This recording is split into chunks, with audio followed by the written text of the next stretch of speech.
మంత్రి శ్రీధర్ బాబు 2 సంవత్సరాల్లో ప్రజల కనీస అవసరాలు తీర్చలేదని కాంగ్రెస్ కార్యకర్తలు కూడా గ్రామాల్లో తిరగలేని పరిస్థితి ఉందని మంతని మాజీ ఎమ్మెల్యే పుట్ట మధుకర్ అన్నారు.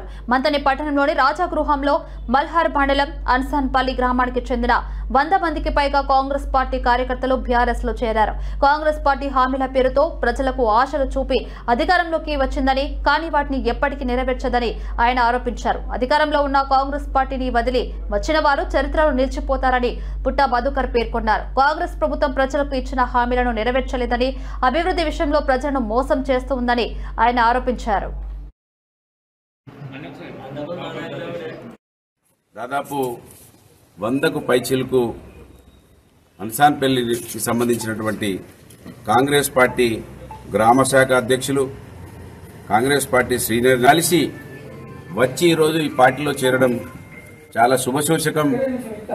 పాత వాళ్ళు కూడా కొత్త వాళ్ళని ఆహ్వానించడం, పార్టీ బలోపేతం కావాలని సీనియర్ నాయకులు ఆలోచించడం, ఇది శుభసూచకంగా భావిస్తూ మరి కాంగ్రెస్ పార్టీ అర్థమైపోయింది.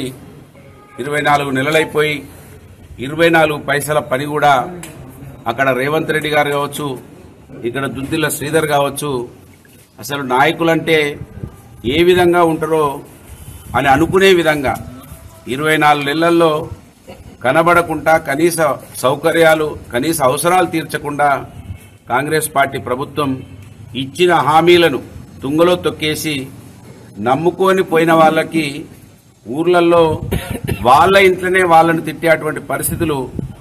అక్క చూస్తే 2500 ఏవని అడుగుతా ఉన్నది, అవ్వ చూస్తే 4000 పెన్షన్ ఏదని అడుగుతా ఉన్నది, బిడ్డ చూస్తే స్కూటీ ఏదని అడుగుతా ఉన్నది.